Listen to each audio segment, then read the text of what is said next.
Hello दोस्तों, कैसे हैं आप सभी। आशा करता हूं कि आप लोग मस्त होंगे, ज़बरदस्त होंगे और अपनी पढ़ाई भी अच्छे से कर रहे होंगे। प्यारे मित्रों, आप सबको पता है पर्यावरण विषय के अंतर्गत सारी व्याख्यान के साथ, पुराने प्रश्नों के साथ आपकी तैयारी जारी है और आप लोग अपनी तैयारी को मजबूत कर रहे हैं। चलिए शुरुआत करेंगे बिना किसी देरी के फिर से जानदार शानदार प्रश्नों के साथ में। पहला प्रश्न आप सबके साथ लूंगा मैं। प्रश्न क्रमांक 3 से शुरू करेंगे। ऊपर के 2 क्वेश्चंस में थोड़ा सा एरर्स है। पहला प्रश्न आपके साथ लूंगा मैं। श्रमिक मधुमक्खी अन्य मक्खियों को भोजन के स्रोत की दिशा ज्ञात करती है। प्यारे मित्रों, जब हम बात करते हैं मधुमक्खियों की, तो आपको मैंने इसके पहले वाली वीडियो में अच्छे से क्लियर किया है, पूरी मधुमक्खियों के ऊपर चर्चा किया है। आप लोग जाके अवश्य देख लेंगे। जब हम इस प्रश्न पर बात करेंगे तो जो श्रमिक मधुमक्खी होती है अन्य मक्खियों को भोजन के स्रोत की दिशा ज्ञात कराती है। मतलब एक मधुमक्खी को यदि भोजन मिल गया, रस मिल गया, तो वह अन्य मधुमक्खियों को बुलाने के लिए क्या करती है, तो आप लोग लिखेंगे भिनभिनाती है, नृत्य करती है, रासायनिक संकेत करती है, स्पर्श करती है। इसका उत्तर तो आप लोग मेरे साथ में कर लेंगे, नृत्य करके। अभी मैं आपको सारी जानकारी देता हूं मधुमक्खियों के बारे में, नोट करते जाएंगे। जैसे जैसे मैं आपको नोट कराता हूं वैसे वैसे आप लोग नोट करेंगे अपनी नोटबुक में, तब आपको अच्छे नंबर आएंगे। यदि आप 30 में 27 नंबर लेके आना चाहते हैं मेरे जैसा, तो आपको अच्छे से लिखना पड़ेगा, उसको बार बार रिवाइज करना पड़ेगा। चलिए देखते हैं जरा। जब हम बात करते हैं मधुमक्खियों की, तो मधुमक्खी पालन का सबसे अच्छा समय होता है अक्टूबर से दिसंबर का। अक्टूबर से दिसंबर का सबसे अच्छा समय होता है, नोट कर लिए पहला। इसके साथ साथ इन्हें कौन से पौधे की फूल सबसे ज़्यादा पसंद आती हैं, आप लोग लिखेंगे लीची। क्या दोस्तों? लीची। लीची के फूल सबसे अधिक पसंद होते हैं इनको। क्लियर है? अच्छा, और एक चीज़ लिखेंगे मधुमक्खी, इसको आप स्क्रीनशॉट ले लें, ले लिए। चलिए अब बताता हूं मैं। मधुमक्खी 3 प्रकार के होते हैं, 3 प्रकार की मधुमक्खी देखने को मिलती है। एक छत्ते में 3 प्रकार की मधुमक्खियां होती हैं। एक मक्खी होती है रानी मक्खी, दूसरी होती है श्रमिक मक्खी, और तीसरी होती है सैनिक। क्या दोस्तों? सैनिक। आप लोग वीडियो में एंड तक बने रहेगा, तभी ऐसी कंटेंट आपको मिलेगा। लिखते जाना है आपको। रानी मक्खी, श्रमिक मक्खी और सैनिक मक्खी। रानी मक्खी अंडे देने का काम करती है, बस सिर्फ अंडे देती है। श्रमिक मक्खी रस ढूंढ के लाते हैं, रस ढूंढ, जो यही बताया ना इन्होंने, रस ढूंढ के लाते हैं। अच्छा, सैनिक मक्खी छत्ते की रखवाली करते हैं, छत्ते की रखवाली करते हैं। कौन? सैनिक मक्खी। नोट कर लिए। चलिए, तो ये थी एक्स्ट्रा नॉलेज जो आपको होनी चाहिए। स्क्रीनशॉट ले लेंगे, नोट कर लेंगे। अब देखिए, जब श्रमिक मक्खियों को रस मिल जाता है तो ये क्या करते हैं? डांस करते हैं, एक प्रकार का नृत्य करते हैं, जिससे अपने साथियों को बुला सकें। क्लियर है? स्क्रीनशॉट ले लीजिए। चलिए प्रश्न क्रमांक नेक्स्ट पर लेके चलूंगा मैं। कोणार्क मंदिर अवस्थित है। अब ये प्लेस से पूछा हुआ प्रश्न है। आप सबको पता है कोणार्क का सूर्य मंदिर है, और कहाँ है ये? आप सबको पता है उड़ीसा में। उड़ीसा के समुद्री तटीय इलाके पर ये बना हुआ है कोणार्क का सन टेम्पल, याद रखेंगे। चलिए नेक्स्ट क्वेश्चन पे लेके चलूंगा मैं आपको। प्रश्न क्रमांक 5 देखेंगे आप लोग मेरे साथ में। विश्व विकलांग दिवस निम्न में से कब मनाया जाता है? जब हम बात करते हैं विकलांग दिवस की, प्यारे मित्रों, CWSN जो डे होता है, चाइल्ड विद स्पेशल नीड कहते हैं अपन लोग जिसे, तो इसका जो दिवस मनाया जाता है आप लोग लिखेंगे 3 दिसंबर को। 3 दिसंबर को लिख लेना, याद रखिएगा। अच्छा, अब यहाँ पर एक प्रश्न पूछता हूँ आपसे। विश्व पर्यावरण दिवस आप सबको पता है कब मनाया जाता है? 5 जून को मनाया जाता है। अच्छा, इसके साथ साथ आप मुझे बताएंगे जैव विविधता दिवस कब मनाया जाता है, कमेंट बॉक्स में बताइए। विश्व जैव विविधता कब मनाया जाता है? विश्व पृथ्वी दिवस कब मनाया जाता है? विश्व ओजोन दिवस भी कब मनाया जाता है? आप लोग बताएंगे कमेंट बॉक्स में, ठीक है। चलिए नेक्स्ट क्वेश्चन लूंगा आपके साथ में। प्रश्न क्रमांक 6, जल मंदिर का संबंध इनमें से किससे है? मतलब जल मंदिर, अब बताइए मुझे, जो जल मंदिर है वो कहाँ पर है ना? तो जल मंदिर जो है इसका संबंध जैन धर्म से है। कुछ प्रश्न धर्मों से भी पूछे जाते हैं, आपको ये पता होने चाहिए। जो जल मंदिर है उसका संबंध जैन धर्म से है। चलिए नेक्स्ट क्वेश्चन पे लेके चलूंगा मैं। बहुत प्यारा प्रश्न आया है। इनमें से कौन सा गैस ग्रीन हाउस गैस प्रभाव के लिए सबसे ज्यादा उत्तरदायी है? प्यारे मित्रों, हमने पहले भी इस पर चर्चा किया है, ग्रीन हाउस प्रभाव। अभी भी इस पे हम चर्चा करेंगे, तो वीडियो में एंड तक बने रहेगा। तो जब हम बात करते करते हैं ग्रीन हाउस गैस की, तो सबसे ज़्यादा प्रभावी होता है ग्रीन हाउस गैस के लिए कार्बन डाइऑक्साइड। आप लोग नोट कर लेंगे, कार्बन डाइऑक्साइड गैस जो है ग्रीन हाउस प्रभाव के लिए सबसे ज़्यादा उत्तरदायी है। अब इसको क्या क्या करना है देखिए ज़रा मेरे साथ, लिखते जाइए आप लोग, जैसे जैसे मैं लिखवा रहा हूँ वैसे वैसे लिखना, ठीक है, लिखते जाना।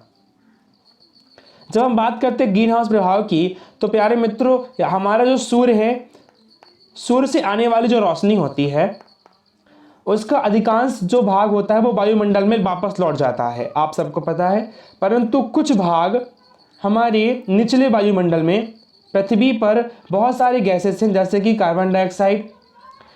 ये गैसेस क्या करती हैं प्यारे मित्रों, एक पृथ्वी के निचले क्षेत्र पे एक आवरण बना के रखती हैं, एक आवरण बना के रखती हैं, जिससे कारण क्या होता है, जो सूर्य से आने वाली रोशनी है वो वापस वायुमंडल में नहीं जा पाती, जिससे कारण क्या होता है कि लगातार पृथ्वी का तापमान बढ़ता जाता है, लगातार पृथ्वी का तापमान बढ़ता जाता है, जिसके कारण क्या होता है, उसे अपन लोग क्या कहते हैं पता है ना आपको, ग्लोबल वार्मिंग कहते हैं, विश्व तापन कहते हैं। और यही ग्रीन हाउस गैस कहलाती है, ग्रीन हाउस प्रभाव कहलाता है, जिससे कारण क्या होता है कि एक तो यहाँ की ताप जो है बाहर नहीं जा पाती, और दूसरी चीज़ क्या है कि हमारे जो ग्लेशियर हैं, मतलब बर्फ के चट्टान हैं, वो पिघलने लगते हैं। क्यों? क्योंकि पृथ्वी का तापमान लगातार बढ़ता जाता है, जिसके कारण समुद्री इलाकों पर, जो तटीय क्षेत्रों पर जो बसे हुए शहर हैं, देश हैं, वो डूबने पर आ जाते हैं। इसी को हम लोग कहते हैं जलवायु परिवर्तन। प्यारे मित्रों इसी को कहते हैं जलवायु परिवर्तन, आप लोग नोट कर लेंगे। तो दो चीज़ें साथ साथ में जुड़ी होती हैं, एक ग्रीन हाउस प्रभाव गैस, ग्रीन हाउस गैस प्रभाव, और साथ साथ में ग्लोबल वार्मिंग और जलवायु परिवर्तन भी आप लोगों को नोट करना है। तो ये एक्स्ट्रा चीज़ थी जो आपको याद होनी चाहिए। इस पर 3D इमेज के साथ मैंने पहले वीडियो लिए हुए हैं, आप लोग जाके देख सकते हैं। प्रश्न क्रमांक नेक्स्ट पे लेके चलूंगा आप लोगों को मैं। वेल फ्रेंड्स, जब हम बात करते हैं प्रश्न नेक्स्ट की, तो इनमें से कौन सा बंदरगाह पूर्वी तट का सबसे गहरा भूमिगत या फिर भूमिवर्ती चारों ओर भूमि से घिरा पूर्ण रूप से सुरक्षित बंदरगाह है। मतलब आपसे पूछ रहा है एक बंदरगाह के बारे में जो कि सबसे गहरा है और चारों ओर से भूमि से घिरा हुआ है। जब हम बात करते हैं चेन्नई, तूतीकोरिन, पारादीप, विशाखापत्तनम, तो आप लोग तो यहाँ पर इसका उत्तर कर लेंगे विशाखापत्तनम। विशाखापत्तनम सबसे गहरा बंदरगाह है दोस्तों, आप लोग इसे नोट कर लेंगे। अब इस पे आपको दिखाता हूँ कहाँ है ये बंदरगाह। चलिए, आप सभी अपने मोबाइल स्क्रीन पर देख पा रहे हैं, ये हमारे भारत का नक्शा है और सारे बंदरगाह के बारे में पूरा यहाँ पे नक्शा दिया हुआ है, major and intermediate seaports. ठीक है, अब थोड़ा इसको जूम इन करते हैं। देखिए यहाँ पर आप लोग देख पा रहे हैं, ये पूर्वी तट के बारे में बात करता है। तो हम जब चर्चा करते हैं आप सबके लिए, जब हम दिशाएं देखते हैं मैप में, तो हमारे सर के ऊपर होता है नॉर्थ, नीचे होता है साउथ, सीधे हाथ में ईस्ट और उल्टे हाथ में वेस्ट होता है, उत्तर, दक्षिण, पूरब, पश्चिम होता है, नहीं होता? चलिए एक मिनट,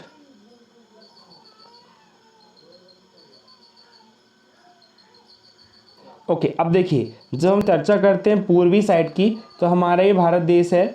अब यहाँ पर ये पूरब के साइड वाला इलाका है, यहाँ पर आप देख पा रहे हैं विशाखापत्तनम ये रहा, और ये चारों तरफ से प्यारे मित्रों किससे घिरा हुआ है? ज़मीन से घिरा हुआ है। क्लियर है, याद रखेंगे। ये जो रेड कलर में है, अभी देखिए ज़रा, ये दिख रहा है आपको ये पोर्ट, विशाखापत्तनम पोर्ट, ये कहाँ पर पड़ता है आप बताएंगे? आंध्र प्रदेश वाला इसका क्षेत्र है, ये रहा देखिए आंध्र प्रदेश वाला, ये स्टेट है इसका, आंध्र प्रदेश का स्टेट है। और विशाखापत्तनम सबसे गहरा बंदरगाह भी है, याद रखेंगे इस चीज़ को। अच्छा, कुछ और है, हल्दिया है वेस्ट बंगाल में, पारादीप है उड़ीसा में, ये कुछ आप लोग बंदरगाहों के बारे में याद कर लेंगे। पणजी और मार्मा गोवा में है, याद रखिएगा। गोवा वाला पूछता है तो मार्मा गोवा भी गोवा में है, याद रखेंगे। चलिए प्रश्न पर वापस लेके चलता हूँ आपको मैं। आगे आपका नया प्रश्न नेक्स्ट आगे देखिए जरा ध्यान से। विश्व पर्यावरण दिवस कब मनाया जाता है? अब भी पूछा था मैंने आप लोगों से, देख कितने सारे पेपर में आया हुआ है ये। विश्व पर्यावरण दिवस आपको याद रखना है 5 जून को मनाया जाता है। अच्छा, 22 मार्च, 22 अप्रैल को भी बहुत शानदार दिवस मनाए जाते हैं। आप कमेंट बॉक्स में बताएंगे किस दिन क्या मनाया जाता है। नेक्स्ट क्वेश्चन पे लेकर चलूँगा प्रश्न क्रमांक नेक्स्ट, हमारे देश में वन महोत्सव किस दिवस मनाया जाता है? याद रखिएगा प्यारे मित्रों, ये प्रश्न पूछा हुआ है। वन महोत्सव कब मनाते हैं? 2 अक्टूबर तो गांधी जयंती मनाते हैं, 1 जुलाई, 10 अगस्त, 1 दिसंबर। आप लोग इसका उत्तर करेंगे 1 जुलाई। 1 जुलाई को हमारे देश में वन महोत्सव मनाए जाते हैं। नेक्स्ट क्वेश्चन पे लेकर चलूंगा आपको। ये देखिए नृत्य से पूछा हुआ प्रश्न है, कथक किस क्षेत्र का शास्त्रीय नृत्य है? प्यारे मित्रों आप लोग इसको नोट करेंगे, उत्तर प्रदेश का। उत्तर प्रदेश में मनाया जाता है कथक। आंध्र प्रदेश में कच्चीपुड़ी मतलब कुचिपुड़ी बनाते हैं, ठीक है ना। इसी प्रकार से केरल में अलग नृत्य है, तमिलनाडु में अलग नृत्य है। आप लोग मुझे बताइए केरल में कौन सा नृत्य मनाया जाता है और तमिलनाडु में कौन सा नृत्य नाचा जाता है? आप लोग इसका उत्तर कर लेंगे, कथक मनाया जाता है उत्तर प्रदेश में। कथक कहाँ का शास्त्रीय नृत्य है? उत्तर प्रदेश का। नोट कर लिए। प्रश्न क्रमांक नेक्स्ट लूंगा आपके साथ में, गणगौर त्योहार। अभी त्योहार से प्रश्न पूछा हुआ है प्यारे मित्रों, नोट करेंगे आप लोग मेरे साथ में। गणगौर का त्योहार मनाया जाता है। गणगौर कब मनाया जाता है? आप बताएंगे चैत्र शुक्ल तीज को। प्यारे मित्रों चैत्र शुक्ल तीज को गणगौर का त्योहार मनाया जाता है। ये कुछ तथ्यात्मक प्रश्न लिए हैं मैंने आज आपके साथ में। अब एक नया प्रश्न लेंगे आपके साथ, देखिए जरा। राष्ट्रीय झंडे के बारे में निम्न कथनों का सावधानी पूर्वक अवलोकन करिए। राष्ट्रीय झंडे के बारे में पूछ रहा है, तो देखिए जरा ध्यान से। सबसे ऊपर केसरिया रंग त्याग एवं बलिदान का प्रतीक है, एक बार जय हिंद लिख देंगे आप लोग प्यार से। बीच में सफेद रंग शांति का प्रतीक है, मध्य में चक्र शांति एवं खुशहाली का प्रतीक है, नीचे हरा रंग शांति एवं खुशहाली का प्रतीक है। अब आपको तो इसके बारे में अच्छे से सबको पता है, उत्तर तो आप लोगों को पता चल गया होगा। देखिए सबसे ऊपर केसरिया रंग त्याग का और बलिदान का प्रतीक है, बिल्कुल सही है पहला नंबर तो। बीच में सफेद रंग शांति का प्रतीक है, ये भी सही है। मध्य में चक्र शांति एवं खुशहाली का प्रतीक है, नहीं, वो तो ऊपर वाला है। नीचे हरा रंग शांति और खुशहाली का प्रतीक है, बिल्कुल सही है। मतलब क्या 1, 2 और 4 सत्य हैं और 3 क्या है? असत्य है। 3 क्या है? असत्य है। मतलब ऑप्शन कौन सा हो जाएगा? सी नंबर, बिल्कुल सी नंबर टिक कर लेंगे। अब प्रश्न नेक्स्ट लूंगा आपके साथ में, प्रश्न को ध्यान से पढ़ना है। बहुत प्यारा प्रश्न आया है कि एक किसान दानों को भूसे से अलग करना चाहता है, मतलब दाने हैं उसको भूसे से अलग करना चाहता है। इस प्रक्रिया में वह क्या करता है बताइए? मतलब क्या प्यारे मित्रों? फसलों की कटाई नहीं, हस्तचयन भी नहीं, निष्पावन भी नहीं। इसका उत्तर तो थ्रेशिंग कर लेंगे आप लोग। जब हम बात करते हैं प्यारे मित्रों थ्रेशिंग की, तो आप लोग यहाँ पर नोट करिएगा। देखिए आप अपने मोबाइल स्क्रीन पर देख पा रहे हैं, ये किसान है जो प्रश्न बताया हुआ है।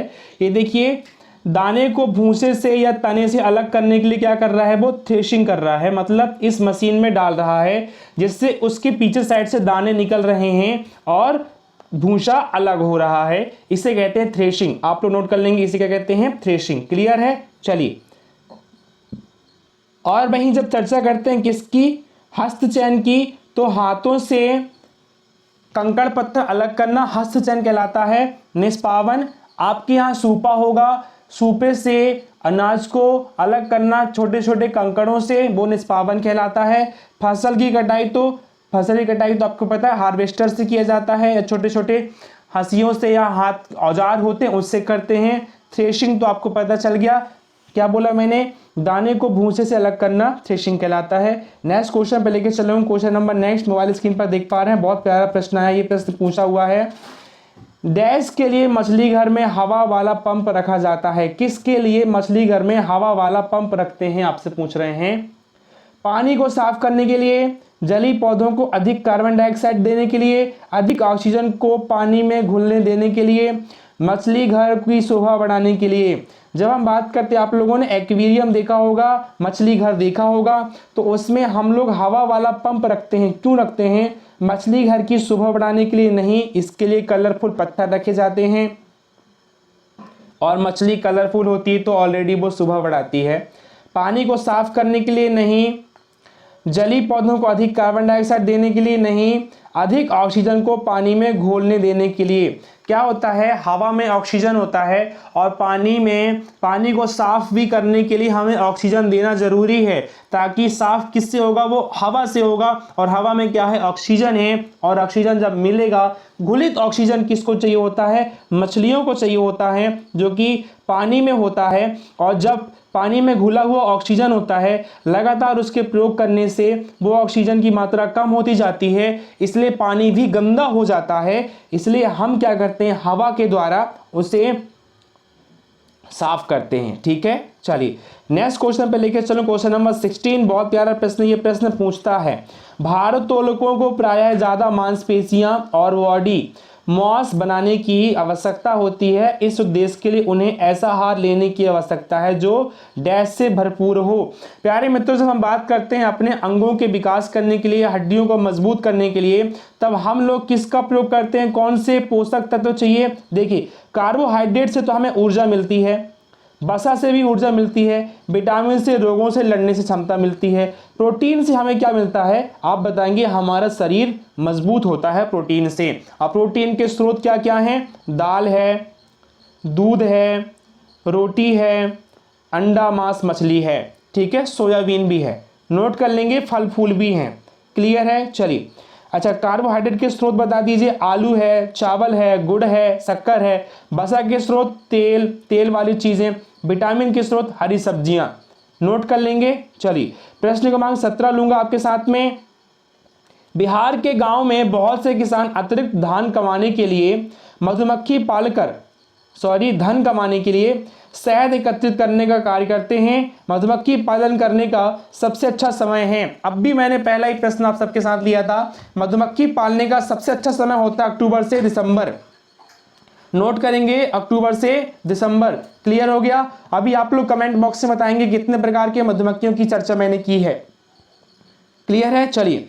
विश्व ओजोन दिवस कब मनाया जाता है, बहुत प्यारा प्रश्न आया है, अब भी पूछा था मैंने आप सबसे। विश्व ओजोन दिवस कब मनाया जाता है, 16 सितंबर को। नोट कर लेंगे, 16 सितंबर को मनाया जाता है विश्व ओजोन दिवस, ठीक है। चलिए, प्रश्न क्रमांक 19 लूंगा, फिर से मधुमक्खियों के बारे में प्रश्न पूछा हुआ है, बहुत प्यारा प्रश्न है, आप लोग नोट करते जाएंगे इसके बारे में। मधुमक्खी पालन के विषय में सही कथन चुनिए। मधुमक्खी पालन शुरू करने का सबसे अच्छा समय जनवरी से मार्च तक होता है, बिल्कुल नहीं, मैंने अभी बताया इसके बारे में। लीची के फूल मधुमक्खी को लुभाते हैं, बिल्कुल सही है। मधुमक्खी पालने और उनके द्वारा उत्पादित शहद का भंडारण करने के लिए बक्सों की आवश्यकता होती है, बिल्कुल सही है। मधुमक्खियों के लिए मीठा घोल बनाने के लिए चीनी खरीदी जाती है, ये भी सही है, ठीक है। अच्छा, मतलब क्या आपका पहला नंबर गलत हो जाएगा और बाकी दूसरा सही है, तीसरा सही है और चौथा सही है। मतलब लीची के फूल ज़्यादा लुभाते हैं। मधुमक्खी पालने के लिए डिब्बे खरीदने पड़ते हैं, बॉक्स खरीदने पड़ते हैं। मधुमक्खियों के लिए मीठा घोल बनाने की आवश्यकता होती है, जिसके लिए हम चीनी का घोल बनाते हैं। इसके साथ साथ देखिए, यहाँ पर क्या बोला है, जनवरी से मार्च, बिल्कुल नहीं, अक्टूबर से दिसंबर, मैंने बताया है आपको, अक्टूबर से दिसंबर। नोट कर लेंगे। चलिए, प्रश्न क्रमांक 20 लूंगा आपके साथ में, प्रश्न को ध्यान से पढ़ेंगे। मधुबनी चित्रकला के बारे में सही कथन चुनिए, बहुत प्यारा प्रश्न आया है। मधुबनी चित्रकला, ये प्रश्न से पूछता है। इन चित्रों को बनाने में नील, हल्दी, फूल, पेड़ों के रंग आदि का इस्तेमाल किया जाता है। इन चित्रों में इंसान, जानवर, पेड़, फूल, पंछी, मछलियां आदि दिखाए जाते हैं। यह लोक चित्रकला बहुत पुरानी है और इसका नाम मधुबनी नामक स्थान के नाम पर पड़ा है। मधुबनी राजस्थान का अति प्रसिद्ध जिला है, बिल्कुल गलत। ये मधुबनी जो है ना प्यारे मित्रों, मधुबनी बेसिकली बिहार का है। कहाँ के प्यारे मित्रों, बिहार का। और यहाँ पर कुछ चीज़ें बताता हूँ आपको मैं। इसको बनाने के लिए नील, हल्दी, फूल, पेड़ों के रंग का इस्तेमाल करते हैं। जानवर, पेड़, फूल, पंछी आदि के चित्र बनाए जाते हैं। और साथ साथ में यह लोक चित्रकला बहुत पुरानी है और इसका नाम मधुबनी नामक स्थान पर पड़ा है, बिल्कुल सही है। मतलब ऑप्शन नंबर आपका डी, ए, बी, सी सही हो जाएंगे, ठीक है। प्रश्न क्रमांक नेक्स्ट लूंगा आपके साथ में। बिहू भारत के किस राज्य का लोक नृत्य है। प्यारे मित्रों, देख पा रहे वाले स्क्रीन पर, बिहू की जब हम बात करते हैं, बिहू असम का है। प्यारे मित्रों, असम का है बिहू। अच्छा, तमिलनाडु में क्या है, उत्तर प्रदेश में भी बताया मैंने कथक है, राजस्थान में क्या, घूमर, राजस्थान में घूमर, तमिलनाडु में आप बताएंगे तमिलनाडु में कौन सा नृत्य करते हैं, ठीक है। 11 जुलाई को कौन सा दिवस मनाया जाता है, आप सबको पता है, हर वर्ष 10 साल के बाद 11वें साल में जनसंख्या जनगणना की जाती है और 11 जुलाई को ही जनसंख्या दिवस मनाया जाता है, विश्व जनसंख्या दिवस मनाया जाता है। विश्व स्वास्थ्य दिवस कब मनाते हैं, अंतर्राष्ट्रीय महिला दिवस कब मनाते हैं, विश्व जल दिवस कब मनाते हैं, आप लोग कमेंट बॉक्स में बताएंगे। प्रश्न देखेंगे 23 नंबर प्रश्न। बिहार राज्य के लोगों के लिए मधुमक्खी पालन शुरू करने की सबसे अच्छी अवधि कौन सी होती है। अब भी बताया था मैंने, अक्टूबर से दिसंबर, याद हो गया होगा अब तक तो सबको, अक्टूबर से दिसंबर। नेक्स्ट क्वेश्चन लेंगे आपके साथ में, निम्नलिखित में से कौन सा जोड़ा ठीक है। असम का बिहू बिल्कुल सही, ओडिशा भरतनाट्यम, उड़ीसा भरतनाट्यम नहीं, तमिलनाडु लावणी बिल्कुल नहीं, लावणी तो आपका छत्तीसगढ़ में है प्यारे मित्रों, कर्नाटक कथक बिल्कुल नहीं, उत्तर प्रदेश का है। तो असम का बिहू आप लोग नोट कर लेंगे यहाँ पर, ठीक है। जो मैंने बताया आपको, भरतनाट्यम तमिलनाडु का है, लावणी छत्तीसगढ़ का है और कथक उत्तर प्रदेश का है, नोट कर लेंगे। चलिए नेक्स्ट क्वेश्चन लूंगा आपके साथ में, कौन सा सुमेलित नहीं है? अंबाजी मेला गुजरात, माघ मेला उत्तर प्रदेश, नैना देवी मेला असम, बनेश्वर मेला राजस्थान नहीं। प्यारे मित्रों यहाँ पर आप लोग नोट करेंगे मेरे साथ में, अंबाजी का मेला राजस्थान में लगता है, बिल्कुल सही है अंबाजी का मेला। माघ मेला उत्तर प्रदेश में लगता है, बिल्कुल सही है। बेनेश्वर मेला राजस्थान में लगता है, बिल्कुल सही है। नैना देवी मेला असम में नहीं लगता प्यारे मित्रों, ठीक है। चलिए नेक्स्ट क्वेश्चन पे लेके चलूंगा मैं, किस देश में क्रिसमस का त्योहार गर्मियों में मनाया जाता है? अब यहाँ पर बहुत शानदार कॉन्सेप्ट हम लोग सीखने वाले हैं। किस देश में क्रिसमस का त्योहार गर्मियों में मनाया जाता है? इसका उत्तर तो आप लोग बना लेंगे ऑस्ट्रेलिया में। अब प्यारे मित्रों लिखना, क्या होता है जब हमारा सूर्य प्यारे मित्रों क्या होता है? दक्षिणायन होता है। क्या होता है? दक्षिणायन, मतलब दक्षिण की ओर जाता है। मतलब क्या, सूर्य तो अपनी जगह पर है, पर क्या होता है कि हमारी पृथ्वी जब घूमती है तो घूमते समय क्या होता है कि पृथ्वी जब घूमती है तो पृथ्वी के जो आपका दक्षिण वाला इलाका है, ये वाला साउथ वाला, ये सूर्य के सबसे नजदीक होता है, सूर्य के सबसे नजदीक होता है, जिससे क्या कहते हैं? दक्षिणायन कहते हैं। और यहाँ पर आपका ऑस्ट्रेलिया है, यहाँ पर आपका ऑस्ट्रेलिया है। तो ये कब होता है? यह हमारे यहाँ जब ठंडी पड़ती है, और अभी क्या है? ठंडी है। ठंडी है हमारे यहाँ भारत देश में, भारत यहाँ पर है, भारत इसे अलग कलर से लेते हैं, भारत हमारा यहाँ पर है। तो हमारे भारत देश में ठंडी अभी बढ़ने वाली है, दिसंबर तक खूब ठंडी बढ़ जाएगी, और दिसंबर आते आते कहाँ पर प्यारे मित्रों? ऑस्ट्रेलिया में खूब गर्मी बढ़ती है, जिसके कारण क्या होता है? वहाँ पर बहुत सारे जंगलों में आग भी लग जाती है। अभी पिछले कुछ सालों वर्षों पहले आप सबको पता है कि जंगल में आग लगी थी गर्मी के दिनों में, जिससे बहुत सारे पशु मारे गए थे। और हमारे भारत देश में क्या होता है? उस समय ठंडी रहती है, दिसंबर में ठंडी रहती है और ऑस्ट्रेलिया में गर्मी रहती है। इसलिए यहाँ पर पूछा है, गर्मी के दिनों में ऑस्ट्रेलिया में क्रिसमस मनाई जाती है, और हमारे यहाँ ठंडी रहती है और ऑस्ट्रेलिया में गर्मी रहती है। याद रखेंगे, ठीक है। चलिए नेक्स्ट क्वेश्चन पे लेके चलूंगा मैं, पुष्कर मेला कहाँ आयोजित किया जाता है? बताइए, पुष्कर मेला कहाँ लगता है? आप सबको पता होना चाहिए, अजमेर में, राजस्थान के अजमेर में पुष्कर मेला लगता है। अच्छा, पुष्कर में ही एकमात्र ब्रह्म मंदिर है, ब्रह्म देवता का मंदिर है, ब्रह्मा का मंदिर है, याद रखना, नोट कर लेना, ठीक है। मिनी माता रोग, बहुत इंपॉर्टेंट प्रश्न आया है। मिनी माता रोग ऐसी मछली खाने से होता है जिसमें अधिक मात्रा में क्या पाया जाता है? याद रखिए प्यारे मित्रों, पारा। ऐसा रोग पारा से मिनी माता रोग होता है, और ऐसी मछली खाने से होता है जिन मछलियों में पारा की मात्रा अधिक होती है, जिससे मिनी माता रोग होता है। कैडमियम से क्या होता है आप लोग बताएंगे, ठीक है। नेक्स्ट क्वेश्चन लूंगा, बहुत प्यारा प्रश्न है फिर से आपके साथ में, एक को सुमेलित करना है नेक्स्ट से। एक मिनट, अब आपके सारे सन यहां पर क्लियर कराऊंगा। ये सन याद कर लिए ना प्यारे मित्रों, आपके पेपर में एक न एक सन पूछेगा ही पूछेगा। पहला सन आप लोग देखेंगे, विश्व जल दिवस कब मनाया जाता है? ओजोन दिवस कब मनाया जाता है? पर्यावरण दिवस कब मनाया जाता है? अंतर्राष्ट्रीय जैव विविधता दिवस कब मनाया जाता है? पृथ्वी दिवस कब मनाया जाता है? ऐसे प्रश्नों करने के लिए आपको क्या करना पड़ता है? जो आसान हो उसको पहले कर लो। इसमें आसान सबसे अच्छा क्या लग रहा है? विश्व पर्यावरण दिवस सबको पता है, 5 जून को मनाते हैं। अब आपका काम क्या है? अब आपका काम ये है कि आप सी का फर्स्ट वाला ऑप्शन देखें, जहां भी दिख रहा हो उसको क्लिक कर लें। सी का फर्स्ट कहाँ दिख रहा है? ये रहा, और एक ही ऑप्शन में, मतलब ए नंबर सही हो जाएगा आपका, आंख मूंदे कर देंगे। अब आपको सारे ऑप्शन याद करने हैं। देखिए जरा, विश्व जल दिवस, ए का 4 मतलब क्या? 22 मार्च, याद कर लेंगे। 22 मार्च विश्व जल दिवस मनाते हैं, पहला। बी का 5 ओजोन दिवस, बिल्कुल सही है, 16 सितंबर आप लोग नोट कर लेंगे, ओजोन दिवस 16 सितंबर। सी का फर्स्ट विश्व पर्यावरण दिवस 5 जून नोट कर लेंगे। अंतर्राष्ट्रीय जैव विविधता दिवस, डी का 3 22 मई, जैव विविधता दिवस 22 मई आप लोग नोट करेंगे। और पृथ्वी दिवस, ई का 2 22 अप्रैल, याद कर लेंगे। तो मतलब क्या? 22 मार्च, 22 अप्रैल, 22 मई, तीनों, पृथ्वी दिवस, ओजोन दिवस और आपका पृथ्वी दिवस, ओजोन दिवस और जैव विविधता दिवस, ये तीनों आप लोग याद कर लेंगे। जल दिवस, सॉरी, तो आपको क्या हो जाएगा? याद हो जाएगा एक सीक्वेंस में, ठीक है। स्क्रीनशॉट ले लेंगे। नेक्स्ट क्वेश्चन लूंगा आपके साथ में प्यारे मित्रों, निम्नलिखित में से त्योहारों के उस समूह को चुनिए जो जिन्हें पूर्णिमा को मनाया जाता है। पूर्णिमा को मनाए जाने वाले त्योहार के बारे में पूछ रहा है आप सबसे, तो पूर्णिमा कौन कौन सा मनाया जाता है आप सबको पता होना चाहिए। दिवाली, महाशिवरात्रि, गुरु नानक जयंती। दिवाली, गुरु नानक जयंती, रक्षाबंधन। होली, महाशिवरात्रि, बुद्ध जयंती। होली, रक्षाबंधन, गुरु नानक जयंती। तो हम बात करते हैं किसके बारे में मित्रों, पूर्णिमा को मनाए जाने वाले त्योहार की। तो होली मनाते हैं, रक्षाबंधन मनाते हैं और गुरु नानक जयंती मनाते हैं। याद रखेंगे आप लोग ये डी नंबर, ठीक है। तो इस तरह से आपके सुपर 30 प्रश्न मैंने लेके आए आप सबके लिए। शुरू के 2 क्वेश्चन थोड़े एरर सवाल थे इसलिए नहीं करा पाए, मतलब सुपर 28 प्रश्न। ज़्यादा से ज़्यादा शेयर करें अपने दोस्तों तक। मिलता हूँ नेक्स्ट वीडियो में। सभी की क्लास लग रही हैं, एंड तक बने रहने की धन्यवाद। Thank you so much.